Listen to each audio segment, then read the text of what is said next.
सभी पत्रकार साथियों को जोहार। लगातार 3 दिनों की मैराथन वार्ता के बाद बहुत सारे बिंदु ऐसे थे जिन बिंदुओं पर सरकार ने बड़ी उदारता दिखाते हुए कल के प्रस्तावित आंदोलन को, बच्चों को उस आंदोलन से को न करने का प्रयास किया। लेकिन ये बड़ा दुर्भाग्यपूर्ण रहा कि इन तमाम प्रयासों और कोशिशों के बाद भी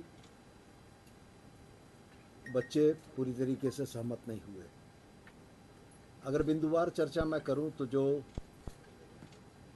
जिन बातों पर लगातार इन 3 दिनों के अंदर में चर्चा हुई थी, उसमें प्रमुख बिंदुओं को 3 भागों में बांटा गया था। पहला बिंदु जांच से संबंधित था, दूसरा बिंदु संदिग्ध परीक्षाओं के कैंसिल करने या रद्द करने से संबंधित था, और तीसरा बिंदु रिफॉर्म्स का था कि जिन चीज़ों के चलते एसओपी के वजह से या जिन त्रुटियों के चलते यह परिस्थितियां उत्पन्न हुई थीं, उन परिस्थितियों को किस तरीके से करके समाधान किया जा सके। सबसे पहला जो विषय जांच का था,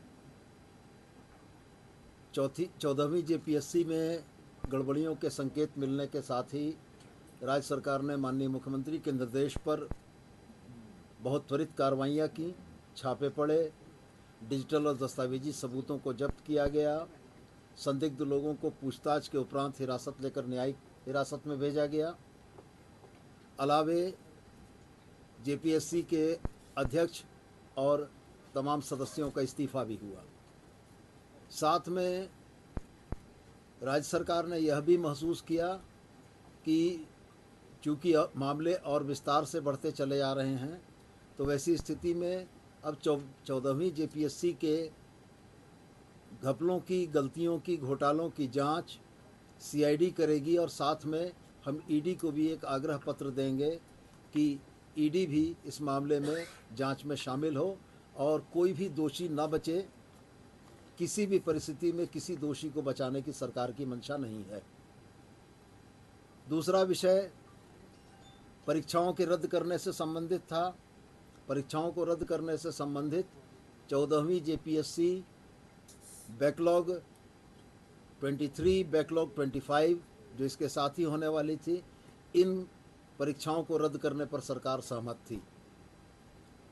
अलावे इसके टीडीपीएल संस्था जिसके ऊपर ये सारे आरोप हैं, उन आरोपों के मद्देनज़र सरकार का यह मानना था कि टीडीपीएल के द्वारा कंडक्ट की गई सारी परीक्षाओं की एक व्यापक और विस्तृत जांच होगी, और अगर गड़बड़ियों के संकेत व्यापक मिलते हैं तो वैसी स्थिति में सम्यक निर्णय किया जाएगा।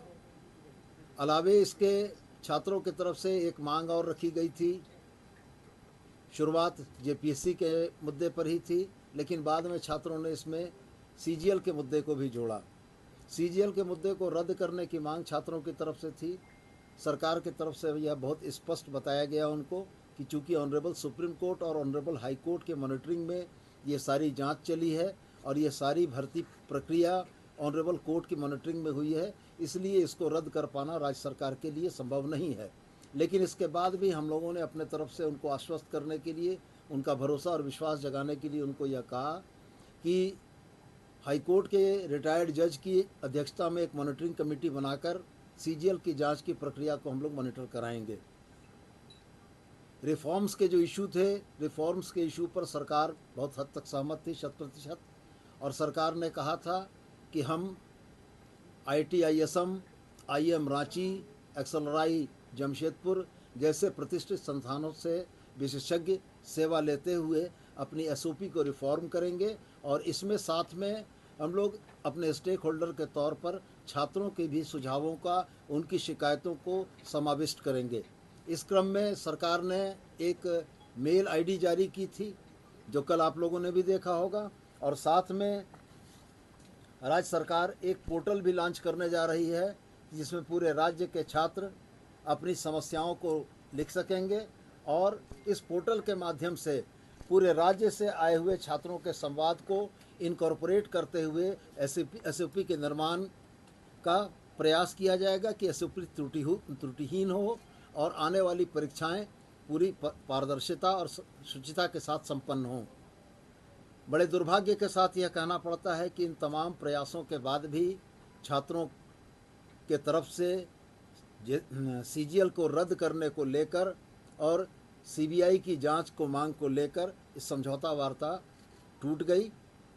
मैं आपके माध्यम से तमाम छात्रों से यह विनम्रतापूर्वक अपील करना चाहता हूं कि आपकी अधिसंख्य मांगों को सरकार ने मांगा। जो मामले न्यायिक प्रक्रिया के अंतर्गत जिनका प्रकाशन हुआ था परीक्षा फल का, उसको रद्द करना सरकार के क्षेत्राधिकार से बाहर था। यदि इस संबंध में ऑनरेबल कोर्ट का कोई डायरेक्टिव आएगा तो वो सरकार निश्चित रूप से उसको मानेगी।